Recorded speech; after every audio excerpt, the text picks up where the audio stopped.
When you look at the church and Christianity, you would notice its enormous influence on our culture for the past 2,000 years. Calendars, governments, and many positive, impactful organizations around the world are founded on Christianity and get help from churches. Not to mention hundreds of influential leaders, inventors, artists, musicians, writers, freedom fighters, and humanitarians, whom all drew their inspiration from Christianity and church. I look at the church now and see that it's increasingly becoming no longer integrated into the world around us. Christianity, for the most part, has been pushed out of our culture, and the statistics show this. Did you know that in Europe, less than 7% of the population attend church? 50 years ago in Canada, 70% of people attended church. That has dropped to less than 20% today.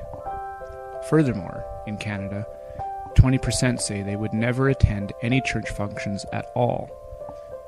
But perhaps what's most shocking is that in the United States of America, the quote-unquote Christian nation, for every 1,000 churches founded, 4,000 closed their doors. Just in the 1990s, 4 million people left church congregations in the U.S. But that was just the first wave, because from 2000 to 2005, an estimated 20 million people left church congregations throughout North America. So what used to be a pillar within the fabric of our everyday lives has dwindled down to a vague existence. Churches call its congregations to save the world. But my question is, who's going to save church?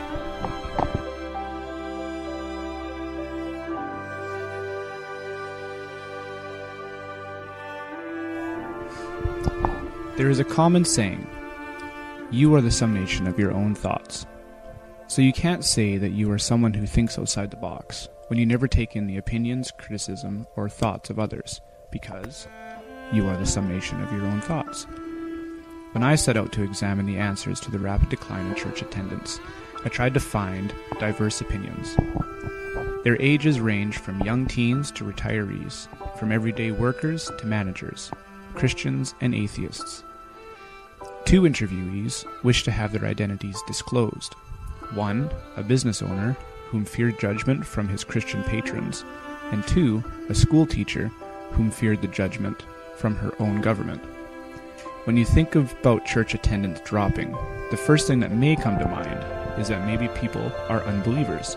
So my first question was, do you believe in God? I do. Yes, I believe in God. Yeah, I don't share my beliefs at all. Not really. Okay. Yes. Yes, I do.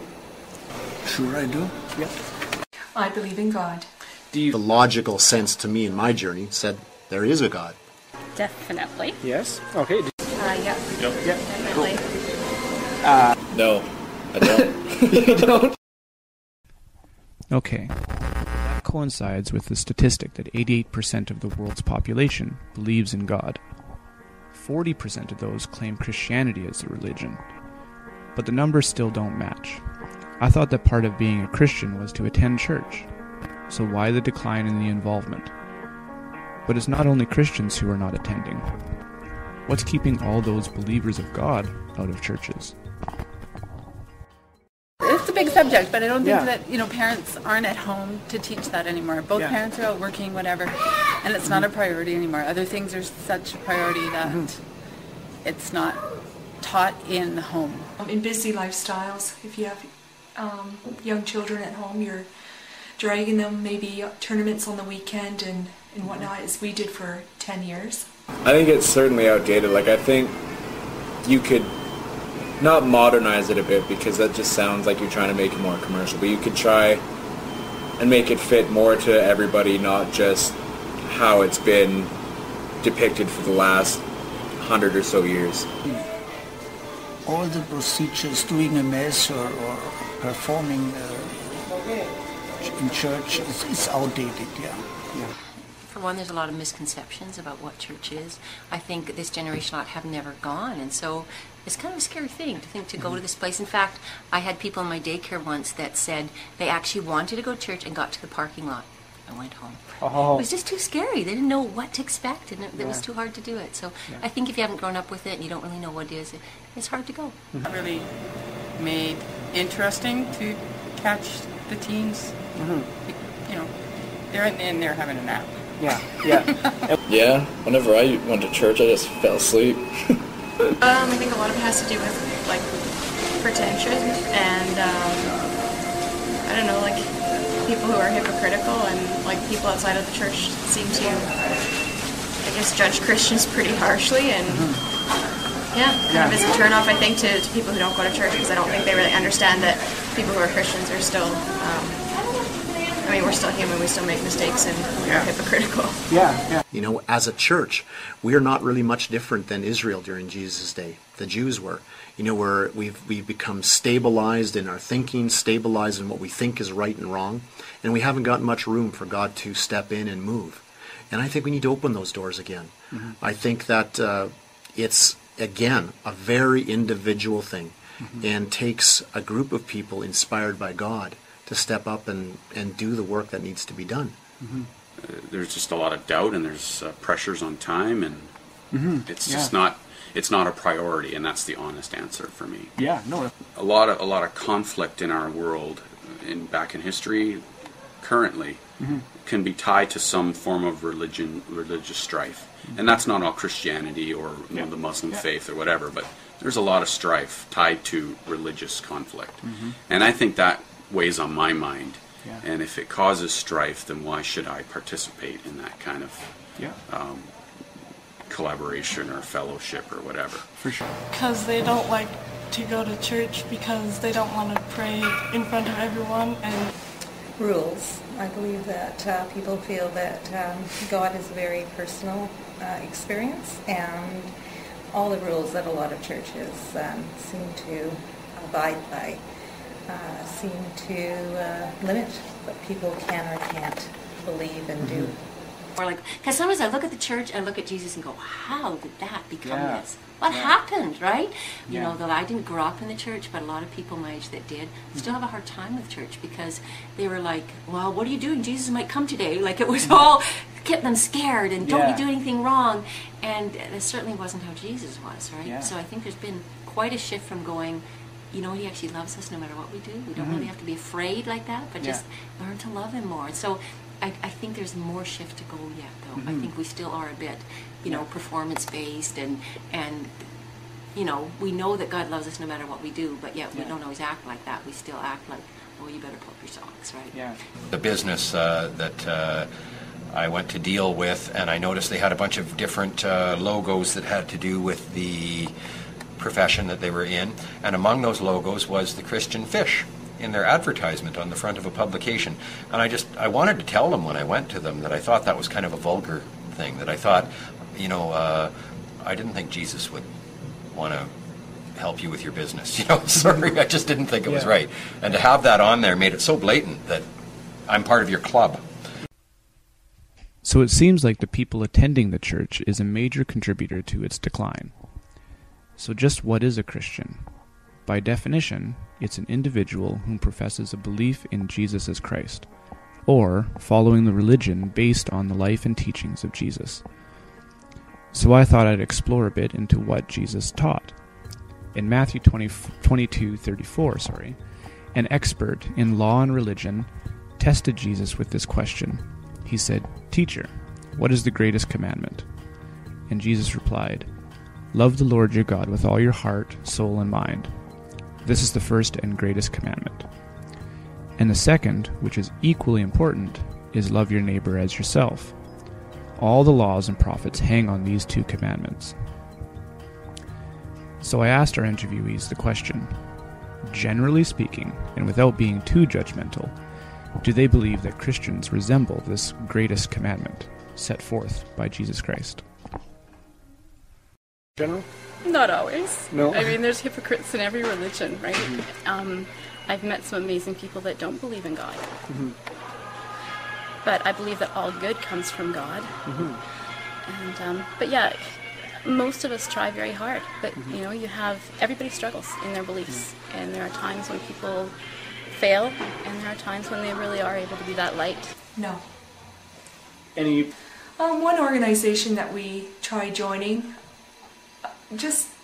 I wasn't ready in my heart to make a move.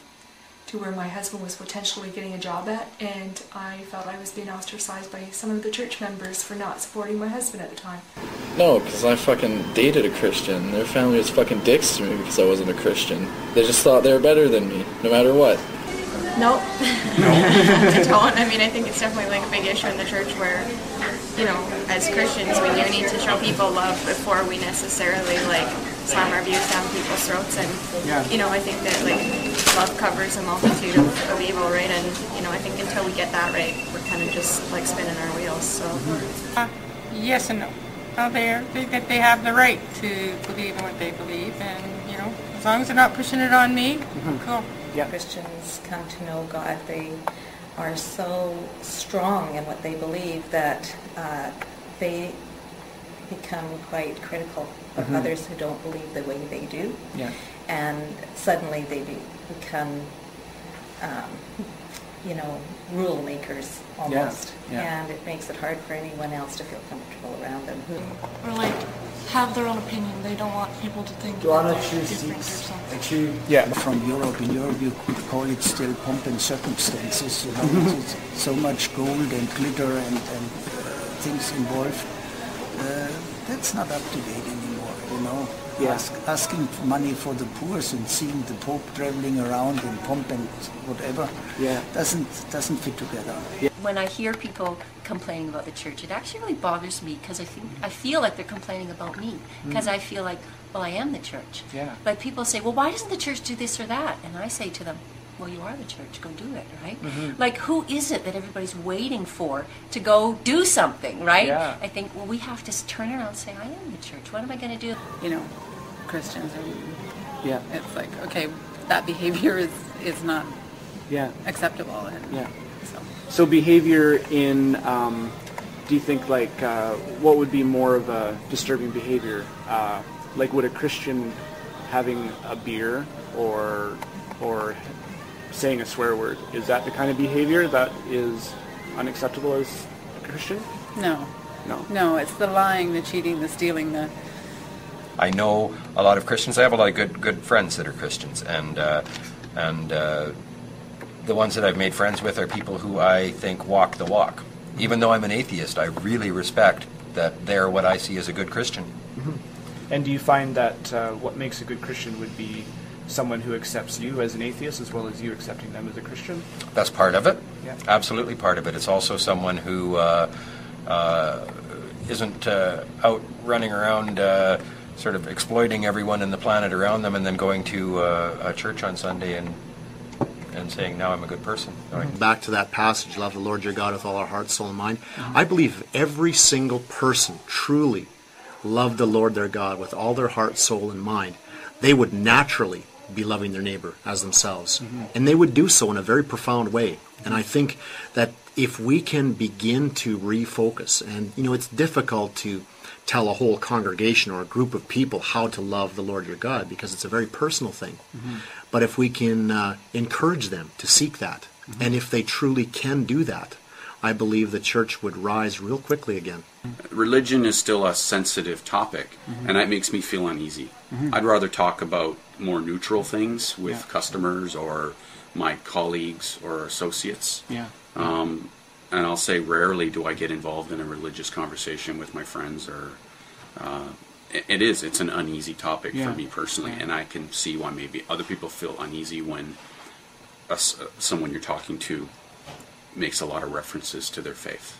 Reverse result if you try and bring up the topic versus having the respondent want to talk about the topic. Well, my dad's a born-again Christian, and I just been more away from being with like his family to more just being at the church all the time. The fact that the word exclusive doesn't actually mean elite, which is how some people take that to mean. And like, you know, if you're part of a church, you know, it's an exclusive thing. The word exclusive actually means to exclude. It means to leave others out. Exclude.